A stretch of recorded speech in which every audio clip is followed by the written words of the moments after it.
2022년 10월 제게도 그 기적 같은 일이 찾아왔습니다. 청약 당첨.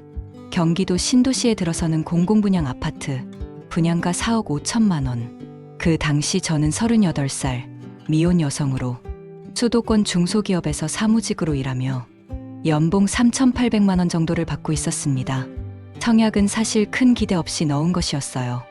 워낙 경쟁률도 높고 주변에 당첨된 사람도 없었으니까요. 그런데 정말로 당첨 문자가 온 날 핸드폰을 몇 번이나 다시 들여다봤는지 모르겠습니다. 그날은 지금도 생생히 기억납니다.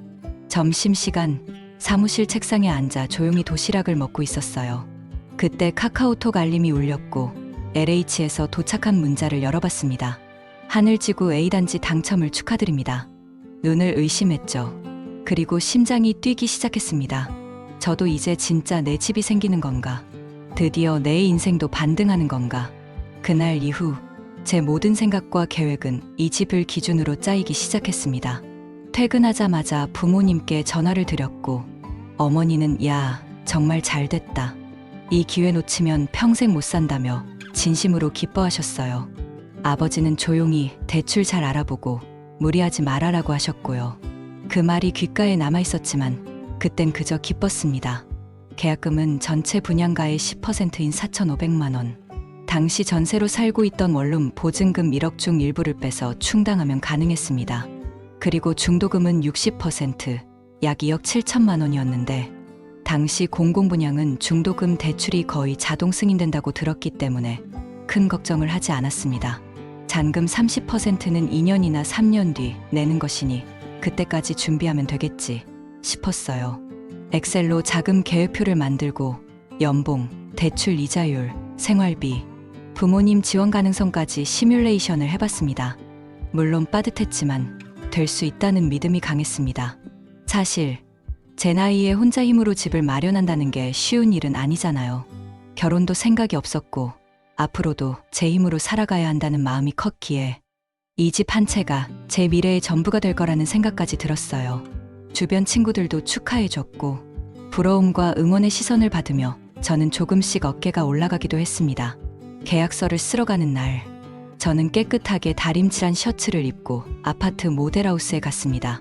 실제 현장은 공사 중이었지만 조감도 속 그 단지는 정말 예뻤습니다. 놀이터, 산책로, 어린이집, 근린공원까지 다 갖춰져 있었어요. 이제 정말 내 삶이 달라지는구나. 그렇게 믿었습니다. 하지만 그건 시작에 불과했습니다. 그 믿음이 하나씩 무너지는 순간부터였습니다. 2022년 12월 분양 계약을 체결하러 갔습니다. 그날은 아침부터 눈이 내렸고 저는 우산도 쓰지 않은 채 계약 서류를 껴안고 모델하우스 앞으로 향했습니다. 마치 인생의 새로운 문턱을 넘는 듯한 기분이 들었어요. 접수처에는 저처럼 혼자 온 사람도 부모님 손잡고 온 사람도 있었고 가족 단위로 계약하는 젊은 부부들도 많았습니다. 앉아서 대기표를 받는 순간 마음이 긴장되기 시작했죠. 제 차례가 되어 상담 창구에 앉았을 때 담당자는 계약금 10% 납부와 서류 확인을 빠르게 진행했습니다. 저는 떨리는 손으로 통장 이체를 눌렀고 그 순간 제 인생의 첫 내 집이라는 줄이 그어졌습니다. 계약금은 전세 보증금 중 일부를 정도 퇴거하며 마련했어요. 그 때문에 기존 전셋집은 한 달 내에 비워야 했고 부랴부랴 단기 월세를 구해 짐을 옮겼습니다. 물론 이사 비용도 만만치 않았고 이중 보증금 문제도 있었지만 이제 내 집이 생긴다는 확신 하나로 버틸 수 있었어요. 그러나 이때부터 현실적인 불안이 조금씩 고개를 들기 시작했습니다. 제 연봉과 자산으로는 중도금 대출을 반드시 받아야만 전체 계약을 유지할 수 있었습니다. 하지만 이 시기가 딱 금리가 치솟기 시작하던 2022년 말이었고 대출 규제가 한창 강화되던 때였습니다. DSR이라는 단어도 그때 처음 들었어요. 총 부채 원리금 상환 비율. 한마디로 내가 버는 돈 대비 빚을 얼마나 질 수 있느냐는 계산이었습니다. 은행에서는 연봉 대비 대출 가능 금액이 확 줄었다고 설명했고 이미 대출 있는 사람이나 신용 점수가 애매한 사람은 중도금 대출이 거절될 수도 있다는 무서운 얘기를 덧붙였습니다. 제가 딱 그 경계선에 서 있었어요. 빚은 없었지만 연봉도 높지 않았고 보증금 일부를 돌려받은 상태라 자산도 적어 보였습니다. 그런데도 저는 믿었습니다. 공공분양은 웬만하면 대출이 나온다고 들었으니까요. 그래서 그날 계약서를 들고 나오는 길에 입꼬리는 올라가 있었지만 마음속에는 작은 불안이 씨앗처럼 자리 잡기 시작했습니다. 2023년 5월 드디어 첫 중도금 납부 시기가 다가왔습니다. 분양가의 10%씩 6회에 나눠 내는 방식. 그 첫 회차를 은행에서 자동으로 대출받아 납부하는 시스템이었죠. 저는 분양 계약 이후 두세 달 간격으로 중도금 대출 관련 문서를 준비했고 담당 은행과 꾸준히 연락을 주고받았습니다. 제 연봉과 자산, 신용등급 등을 반영한 기본 심사가 먼저 들어가야 했기 때문입니다. 문제는 바로 여기서 시작됐습니다. 은행에서 연락이 왔고 제게 이렇게 말했습니다. 현재 고객님의 연봉 기준으로는 총 DSR 40%를 초과하게 됩니다. 중도금 대출 승인 가능성이 낮습니다. 저는 당황해서 다시 물었습니다. 공공분양인데도요? 중도금 대출은 보통 다 해주는 걸로 알고 있었는데요. 상담사는 조심스럽게 말했습니다. 예전에는 그랬지만 요즘은 DSR 규제가 워낙 강해서 무조건 대출이 나온다고 보장드리긴 어렵습니다. 그 순간 머릿속이 하얘졌습니다. 당장 납부해야 할 4,500만 원을 어떻게 마련해야 하는지 아무런 대안이 없는 상태였습니다. 신용대출이라도 받아보려고 은행 두세 군데를 돌아다녔습니다. 하지만 이미 계약금 낸 아파트가 존재하기 때문에 그것까지 포함해서 대출 가능 금액이 계산되어 신용대출 승인도 거절당했습니다.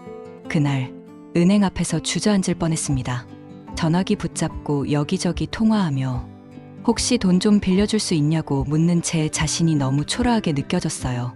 부모님께 말하면 도와주시려고 하시겠지만 두 분 다 은퇴하신 상태고 제게는 그 어떤 기대나 압박도 주지 않으신 분들이었습니다. 그래서 더욱 말씀드리기 어려웠습니다. 결국 첫 번째 중도금 납부 마감일이 다가오고 있었고 저는 어떤 선택을 해야 할지 매일 밤 악몽에 시달렸습니다. 이 집을 포기해야 하나? 지금이라도 위약금을 물고 빠지는 게 나은가? 하지만 위약금도 수천만 원이니 그것조차 감당이 안 되는데 그날부터 제 마음은 매일 조금씩 무너졌습니다. 2023년 5월 말 결국 첫 번째 중도금 납부일이 지나갔습니다. 은행에서의 대출 거절 통보 그리고 저희 무대응. 그건 단순한 체납이 아니라 제 인생의 균열이 시작된 순간이었습니다. 그 다음 날 분양사무소에서 전화가 왔습니다. 고객님, 아직 중도금 1차 납부가 확인되지 않았습니다. 혹시 어떤 사정이 있으신가요? 저는 그 짧은 질문에도 당황해서 말문이 막혔습니다. 결국 저는 이렇게 말했습니다. 죄송합니다. 대출 진행 중인데 좀 문제가 있어서요. 며칠만 기다려 주실 수 있을까요? 직원은 친절하게도 네, 확인해 보겠습니다 하고 전화를 끊었지만 그 말투 속엔 이 사람도 결국 못 버티겠구나 하는 안타까움이 묻어 있는 것 같았습니다. 며칠 후 다시 은행을 찾아갔습니다. 이번엔 지점장이 직접 저를 응대했습니다. 고객님, 저희도 도와드리고 싶은데 DSR 규정이 워낙 엄격해졌습니다. 대출 승인을 강행하면 우리 쪽도 제재를 받을 수 있어요. 추가 담보가 없으시면 사실상 불가능합니다. 저는 담보라고 할 수 있는 게 아무것도 없었습니다. 보증금도 일부 사용했고 부모님 집도 이미 주택담보대출이 잡혀 있었습니다. 지점장은 한숨을 쉬며 이렇게 말했습니다. 요즘 이런 분들 정말 많아요. 청약 당첨됐다고 다 좋은 게 아닙니다. 당첨되고도 집 못 짓는 사람 많습니다. 그 말이 왠지 모르게 제 마음에 상처를 남겼습니다. 전에는 청약 당첨이 인생 반전의 기회처럼 느껴졌는데 지금은 그게 무너지는 낭떠러지의 출발점처럼 보였습니다. 밤마다 엑셀을 붙잡고 자금 계획을 수정했습니다. 혹시 부모님께 빌릴 수 있을지 아니면 자동차를 팔고 몇백이라도 만들 수 있을지 그렇게 안간힘을 써봤지만 결국 가망이 없다는 결론만 반복됐습니다. 중도금은 총 6회차였고 매달 4,500만 원씩 납부해야 했습니다. 이건 단순한 돈이 아니라 당첨의 기쁨을 유지할 수 있느냐 아니냐를 가르는 생존선이었습니다. 그리고 그 두 번째 납부일이 다가오기 전 분양사무소에서 다시 연락이 왔습니다. 고객님, 2차례 연속 중도금이 미납되시면 계약 해지가 될 수 있습니다. 위약금도 발생하고 신용상 불이익이 있을 수 있습니다. 그제야 저는 계약서 뒷부분에 적혀있던 의무 이행 미이행 시 계약 해지 조항을 다시 들여다봤습니다. 정신이 번쩍 들었습니다. 이미 1차를 놓쳤고 2차까지 못 내면 계약이 해지될 수 있다는 말이 현실이 되려 하고 있었습니다. 어떻게든 마련해야 했습니다. 전세 보증금 일부를 뺀 나머지를 급하게 해지하고 친구들에게 사정을 말해 조금씩 도움을 받았고 결국 2차분인 4,500만 원을 어렵게 납부했습니다. 겨우 숨을 돌린 그 순간 저는 너무도 지쳐 있었습니다. 이게 과연 내 집을 마련하기 위한 길이 맞는 건지 아니면 내가 스스로 판함정에 빠져 허우적대는 건지 혼란스러운 생각 속에서 하루하루를 버티고 있었습니다. 그리고 곧 세 번째 납부 시기가 다가오고 있었습니다. 2023년 8월 세 번째 중도금 납부일을 이틀 앞둔 어느 날이었습니다. 우편함을 열자 낯선 봉투 하나가 꽂혀 있었습니다. 유티건설 분양사무소에서 온 등기였습니다. 그것은 내용 증명이었습니다. 귀하의 중도금 납부 지연으로 인한 계약 이행 촉구, 미해지 가능성 고지. 처음 보는 문구와 어려운 법률적 표현들. 하지만 단 한 문장만은 분명하게 다가왔습니다. 지속적 미납 시 계약 해지 및 위약금 청구 조치가 진행될 수 있습니다. 손이 떨렸습니다. 이제 정말로 이 계약이 무너질 수도 있다는 위기감이 몰려왔습니다. 저는 그날 저녁 분양사무소에 전화를 걸었습니다. 저 내용 증명 받았는데요. 지금 상황이 좀 어려워서요. 혹시 유예나 조정 같은 게 가능한가요? 직원은 딱딱한 말투로 대답했습니다. 죄송하지만 이미 미납되신 상태라서 사전 통보 절차를 거쳐야 합니다. 지금 납부하실 수 있는 의사가 있으신가요? 그 질문에 저는 아무 말도 하지 못했습니다. 왜냐하면 지금 당장 낼 수 있는 돈이 없었으니까요. 2차 중도금은 정말 주변의 도움으로 가까스로 냈지만 3차분은 카드 대금과 생활비, 기존 월세까지 겹치면서 사실상 한 푼도 준비되어 있지 않은 상태였습니다. 그날 밤 저는 또다시 엑셀을 열어 가계부 시트와 자산 시트를 오가며 시뮬레이션을 돌렸습니다. 신용카드 현금 서비스까지 고려해봤지만 금리와 상환 일정, 신용점수 하락까지 생각하니 도저히 손이 가지 않았습니다. 친구에게 다시 연락을 해봤지만 이미 한번 도와준 친구에게 또 손 벌리는 건 너무나 부끄러운 일이었습니다. 그렇게 중도금 3차 납부일이 지나갔습니다. 며칠 후 분양사무소로부터 또 한 통의 전화를 받았습니다. 이번엔 말투가 달랐습니다. 고객님, 사전 해지 절차에 따라 다음 주에 계약 해지가 결정될 수 있습니다. 혹시 위약금 조정에 대한 안내를 원하시면 방문 상담 가능합니다. 사전 해지. 그 단어를 듣는 순간 현실이었습니다. 내가 그렇게 바라던 내 집, 당첨됐다고 좋아서 부모님께 자랑하고 친구들 앞에서 어깨 펴고 다녔던 그 아파트. 그게 이제 곧 없었던 일이 될지도 모른다는 공포가 덮쳐왔습니다. 결국 저는 아파트 단지 근처에 있는 분양사무소를 다시 찾아갔습니다. 이젠 계약서를 들고 당당히 가던 그 모습이 아니라 머리를 숙이고 사과할 준비를 하며 문을 열었습니다. 상담실에 앉은 저는 말했습니다. 혹시 어떻게든 조금만 더 시간을 주실 수 있을까요? 돈이 생길 수 있을 것 같아서요. 직원은 말했습니다. 고객님, 저희도 충분히 이해합니다. 하지만 내부 절차는 돌아가고 있어서 정해진 일정 안에 납부가 되지 않으면 해지 조치는 피할 수 없습니다. 대신 지금 납부 의사가 있으시면 위약금은 최소화될 수 있습니다. 그 말이 위로가 되지 않았다는 걸 직원도 알고 있는 듯한 눈빛이었습니다. 그날 저는 아무것도 해결하지 못한 채 텅 빈 지갑과 무너진 마음을 안고 돌아왔습니다. 해지 통보서를 기다리는 일만 남았다는 것을 알고 있었습니다. 2023년 9월 초 결국 그날이 왔습니다. 우편함에 꽂힌 또 한 통의 등기. 겉봉투에는 익숙한 이름, 유티건설 분양사무소. 손끝이 떨리는 걸 느끼며 봉투를 열었습니다. 계약 해지 통보서. 정식 계약 해지.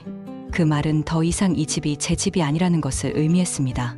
그리고 그 아래 적혀 있던 금액, 위약금 4,200만 원 발생 예정. 숨이 턱 막혔습니다. 지금껏 어렵게 모아온 돈, 주변에서 빌린 돈까지 포함해 납부했던 계약금과 일부 중도금, 그것들이 허공으로 날아가는 느낌이었습니다. 저는 다시 한번 분양사무소에 전화를 걸었습니다. 정말 마지막이라는 생각으로. 위약금이 너무 큽니다. 혹시 감면이나 조정이 가능한가요? 직원은 조용히 말했습니다. 일정 부분 감면은 가능하지만 계약금 전액과 일부 납부 중도금은 반환되지 않습니다. 청약 포기 시의 위약금은 법적으로 정해져 있어서 기본적인 기준은 유지해야 합니다. 전 재산을 걸고 도전했던 내 집 마련, 그 결말은 위약금이라는 이름의 청구서였습니다. 사람들은 말합니다. 청약만 당첨되면 인생반이라고. 하지만 그 누구도 자금 계획을 못 맞춰 무너지는 사람들 이야기는 해주지 않았습니다. 분양이 취소되면서 제 이름은 입주 예정자 명단에서도 사라졌습니다. 공사 현장을 다시 지나갈 일이 있으면 눈길도 주지 않고 발걸음을 돌렸습니다. 그 집이 들어설 터 그곳에 있던 제 이름 석자가 이제는 영영 남지 않게 되었다는 사실. 그게 마음을 가장 아프게 했습니다. 하루하루 버티는 삶 속에서 이 사건은 저에게 너무도 큰 상처로 남았습니다. 그 후 신용등급도 하락했고 신용대출을 받기 위해 알아본 흔적들이 모두 기록으로 남았습니다. 월세로 살고 있던 원룸 계약도 보증금 일부를 해지했기에 재계약이 어려웠고 결국 더 작은 원룸으로 옮겨야 했습니다. 제가 선택한 집이었고 제가 벌인 싸움이었기에 누구를 원망할 수 없었습니다. 하지만 한 가지는 분명했습니다. 청약은 시작일 뿐이라는 거. 그 집을 끝까지 완주할 수 있는 실질적인 자금 계획이 없으면 그 기적은 오히려 사람을 무너뜨릴 수도 있다는 것. 이제 저는 다시는 그때처럼 무작정 달려들지 않을 겁니다. 무리한 도전의 끝이 얼마나 아플 수 있는지 저는 제 몸으로, 제 삶으로 직접 배웠으니까요. 청약 계약이 해지된 뒤 하루하루가 참 무기력했습니다. 출근은 했지만 마음은 붕 떠 있었고 일도 집중이 안 됐습니다. 그래도 삶은 계속됐습니다. 회사에선 새로운 프로젝트가 시작되었고 정신없이 쏟아지는 업무에 휘말리다 보니 잠깐이나마 현실을 잊을 수 있었습니다. 하지만 출근길, 집에 돌아오는 길, 혼자 있는 시간이 되면 다시 생각이 떠올랐습니다. 왜 그렇게 무리했을까? 그때 대출이 잘 나왔다면 달라졌을까? 그렇게 몇 달을 보내던 어느 날 문자 하나가 도착했습니다. 유연은행 워크아웃 상담 안내. 신용점수 하락 및 연체 기록 발생으로 채무조정 상담을 권유드립니다. 저는 결국 워크아웃 제도를 알아보기 시작했습니다. 위약금과 기존 대출 일부, 그 과정에서 발생한 연체이자와 신용카드 대금 등 모두 합쳐 5,300만 원 정도가 남아 있었고 제 월급으로는 감당이 어려운 수준이었습니다. 워크아웃은 자발적 채무조정 신청 제도였습니다. 90일 이상이 지나면 워크아웃을 신청할 수 있었고 저는 신용회복위원회에 예약을 하고 상담을 받으러 갔습니다. 상담원이 설명해 주기를 심사를 거쳐 원금과 이자를 일정 부분 감면받거나 최장 8년간 분할 상환이 가능하다고 얘기해 주셨습니다. 처음엔 자존심이 상했습니다. 스스로를 신용불량자라 여기게 되는 느낌이었고 남들에게 숨겨야 할 낙인 같았습니다. 하지만 제 상황에서는 그것밖에 방법이 없었습니다. 2024년 1월 채무조정 신청서를 제출했습니다. 결국 2024년 5월 워크아웃이 승인되었습니다. 조정 후 총 채무액은 약 4,200만 원, 매달 52만 원씩 8년간 분할 납부하는 조건이었습니다. 당장은 숨이 트이는 느낌이었습니다. 비로소 다시 시작할 수 있다는 희망이 생겼습니다. 하지만 여전히 쉽진 않았습니다. 이미 신용등급은 큰 폭으로 떨어졌고 당분간 어떤 대출도 받을 수 없었으며 월세도 다시 더 싼 곳으로 옮겨야 했습니다. 그리고 저는 그제야 깨달았습니다. 청약에 당첨됐을 때보다 이렇게 채무조정 승인을 받은 날이 더 현실적인 재출발일 수도 있다는 걸요. 앞으로 8년, 그 시간 동안 저는 제가 선택했던 무리한 결정에 대한 대가를 매달 갚아나가야 합니다. 그게 공정하다고 생각합니다. 적어도 지금은 욕심을 내려놓고 현실을 있는 그대로 받아들이는 법을 배워가고 있으니까요. 2024년 6월 3일, 첫 번째 워크아웃 상환금이 빠져나간 날이었습니다. 은행 자동이체로 정확히 오전 10시 12분, 제 계좌에서 52만 원이 빠져나가는 걸 보고 나서야 비로소 한숨을 내쉴 수 있었습니다. 이제 진짜 시작이구나. 그날은 월요일이었고 회사에서 주간회의가 있는 날이었습니다. 하지만 저는 미리 반차를 내고 집에 있었습니다.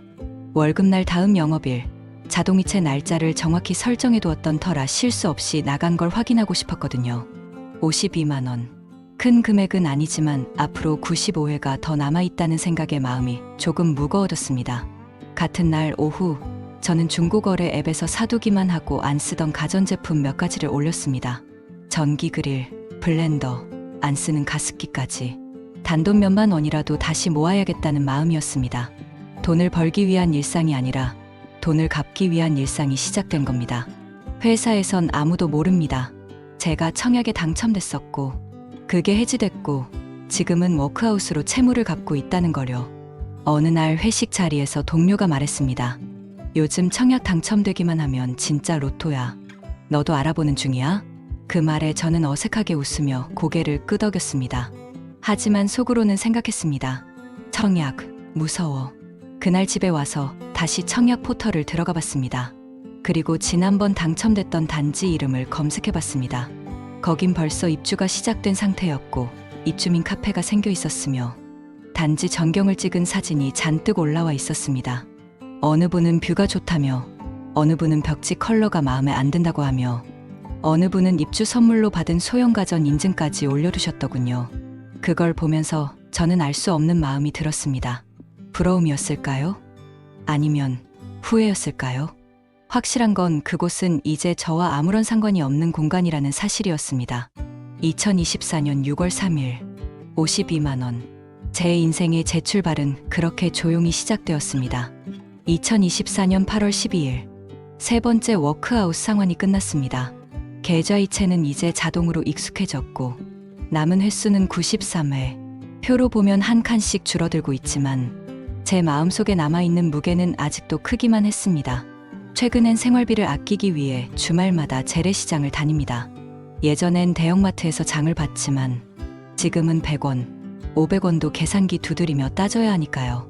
오래 입던 옷들 해졌지만 아직 입을 만한 것들은 버리지 않고 다시 꺼내 입고, 카페는 끊은 지 오래됐고 커피는 집에서 핸드드립으로 내려 마십니다. 집은 반지하라 습기와 곰팡이에 약간의 불편은 있지만 그래도 따뜻한 전기장판 하나면 겨울은 날 수 있습니다. 그래도 감사한 건 제가 아직 일할 수 있다는 겁니다. 회사에서는 저를 믿어주고 작은 보직 하나를 더 맡기기도 했습니다.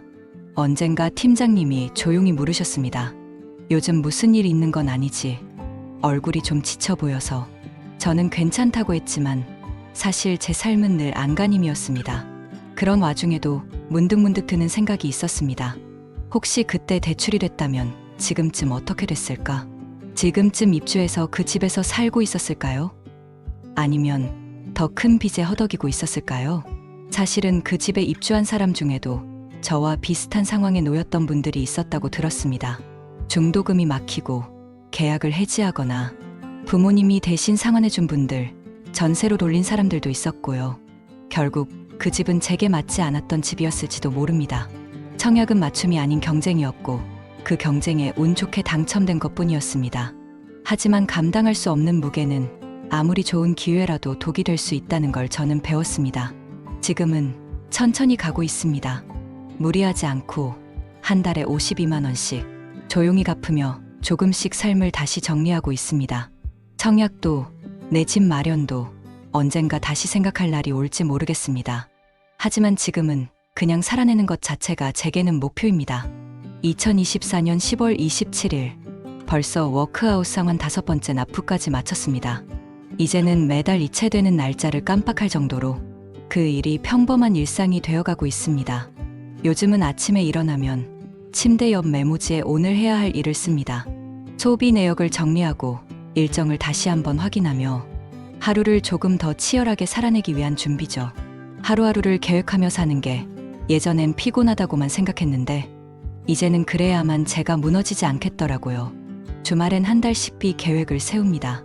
쌀은 지난달에 미리 사뒀고 계란은 대량으로 사두면 싸고 오래가니까 시장 장보기도 요령이 생겼습니다. 택배는 이제 거의 받지 않습니다. 쇼핑 앱은 아예 지웠고 광고성 문자는 무조건 삭제. 그런 것들로 다시 유혹받기엔 이제는 너무 아프게 배웠으니까요. 어느 날 청약 관련 커뮤니티를 다시 들어가 봤습니다. 그리고 내 집 마련 실패담이라는 게시판을 클릭했죠. 그 안엔 수많은 글들이 있었습니다. 저와 똑같이 중도금 대출이 막혀 계약을 해지한 사람, 잔금까지 갔지만 입주하지 못하고 분양권을 넘긴 사람, 금리 인상으로 월 이자만 감당이 안 돼 파산 직전까지 간 사람. 처음엔 저만 바보인 줄 알았는데 알고 보니 생각보다 많은 사람들이 비슷한 아픔을 겪고 있었습니다. 그걸 보고 나니 이상하게도 조금 위로가 됐습니다. 혼자만의 실패가 아니었다는 사실이요. 욕심이 문제였습니다. 제가 감당할 수 없는 걸 내 손에 쥐고 싶었던 그 욕심이 결국 제 삶을 흔들어 놓았던 거죠. 하지만 지금은 다릅니다. 이제는 제가 어떤 사람인지, 어떤 수준에서 살아야 하는지 조금은 알 것 같습니다. 남들처럼 멋진 집에 살진 못하지만 빚 없이 자는 밤, 카드값 걱정 없이 보내는 주말 그것만으로도 충분히 감사한 요즘입니다. 이제는 조금씩 삶의 균형을 찾아가는 기분입니다. 욕심을 내려놓으면 비로소 보이는 것들이 있습니다. 그리고 그건 그 어떤 새 아파트보다 더 단단하고 따뜻한 것들이라는 걸 이제는 정말 알고 있습니다. 2024년 12월 18일, 올해 마지막 워크아웃 상환일이었습니다. 아침 일찍 일어나 핸드폰 앱으로 자동이체 내역을 확인하고 잠시 조용히 누워 있었습니다. 1년 전 이맘때 2023년 12월 18일에는 저는 청약 당첨 소식을 받고 들떠 있었죠. 한 해 만에 이렇게 삶이 뒤바뀔 수 있다니 그때는 상상도 못했습니다. 문득 그때 적어두었던 메모장이 떠올랐습니다. 2024년 10월 입주, 이사 준비물 체크, 가전 가구 브랜드 비교, 인테리어 업체 견적, 하나하나가 다 허상이 되어버린 지금 그 메모를 다시 보며 잠시 웃었습니다. 쓴웃음이었지만 그래도 이제는 그리 아프지만은 않더군요. 사실 청약 당첨 당시엔 부모님도 무척 기뻐하셨습니다. 특히 어머니는 처음으로 집들이를 해보겠다고 하셨고 부엌은 어떤 식으로 꾸밀지 고민도 하셨죠. 그 기대를 무너뜨렸을 때 제가 받은 충격보다 부모님의 낙담이 더 마음 아팠습니다. 그래서 그날 자동이체를 확인한 뒤 어머니께 전화를 드렸습니다. 엄마, 나 이제 괜찮아. 그 말 한마디에 어머니가 잠시 울먹이셨습니다. 그렇게 말해주니까 그게 엄마한텐 제일 고맙다. 그날 하루 마음이 이상하게 가볍고 따뜻했습니다. 그동안 힘든 일이 있었지만 가장 고마웠던 건 제가 이 사실을 솔직하게 털어놓을 수 있는 가족이 있었다는 거였습니다. 청약, 대출, 계약 해지, 워크아웃. 어디서부터 말해야 할지 막막했던 그 이야기를 끝까지 들어주고 아무 말 없이 안아준 사람이 있었다는 게 얼마나 큰 위로가 되었는지 모릅니다. 한동안은 사람들과 거리를 두며 살았습니다. 실패한 사람처럼 보이기 싫어서. 하지만 지금은 압니다. 실패를 겪었다는 건 다시 시작할 용기를 품은 사람이라는 뜻이기도 하다는 걸요. 그날을 돌아보며 저는 제 인생에서 가장 값진 교훈을 얻었다고 생각합니다. 2025년 2월 7일, 새해가 밝은 지도 한 달이 훌쩍 지났습니다. 설 명절을 앞두고 잠깐 짬을 내어 이 글을 적고 있습니다. 2024년은 제 인생에서 가장 많은 걸 내려놓은 해였습니다. 그리고 2025년은 다시 조금씩 쌓아보려는 해입니다. 작년 한 해 동안 저는 청약의 환상, 대출의 벽, 워크아웃의 현실을 하나하나 온몸으로 겪었습니다. 그 시간 동안 저를 지탱해준 건 나는 괜찮아질 거야라는 희미하지만 끈질긴 믿음이었습니다. 이제는 그 믿음이 조금씩 현실이 되고 있습니다. 여전히 통장의 잔액은 빠듯하고 당장 내일을 장담할 수는 없지만 마음만큼은 조금 평온해졌습니다. 다시 청약에 도전할 생각은 아직 없습니다. 주거의 꿈을 완전히 버린 건 아니지만 더 이상 서두르지 않기로 했습니다. 중요한 건 내 집이 아니라 내 삶이니까요. 저는 지금도 워크아웃을 갖고 있는 중입니다. 앞으로 87회, 정확히 7년 3개월이 남았습니다. 긴 시간입니다. 하지만 그 긴 시간을 채우는 건 매달의 상환이 아니라 작은 변화들일 겁니다. 좀 더 건강해지는 것, 사람들과 마음을 나누는 것, 무너지지 않고 살아가는 것, 그런 것들이 쌓여 7년 후의 저를 만들겠지요. 이 이야기를 들려드리면서 저는 제가 얼마나 어리석었는지를, 그리고 또 얼마나 강해졌는지를 다시 돌아보게 되었습니다. 혹시 이 글을 보시는 분 중에 비슷한 일을 겪고 계신 분이 있다면 저는 이렇게 말씀드리고 싶습니다. 당신 잘못 아닙니다. 그리고 분명히 다시 괜찮아질 겁니다. 청약이든 대출이든 인생이든 모든 건 계획대로 흘러가지 않더라도 우리는 다시 일어설 수 있습니다. 들어주셔서 진심으로 감사합니다.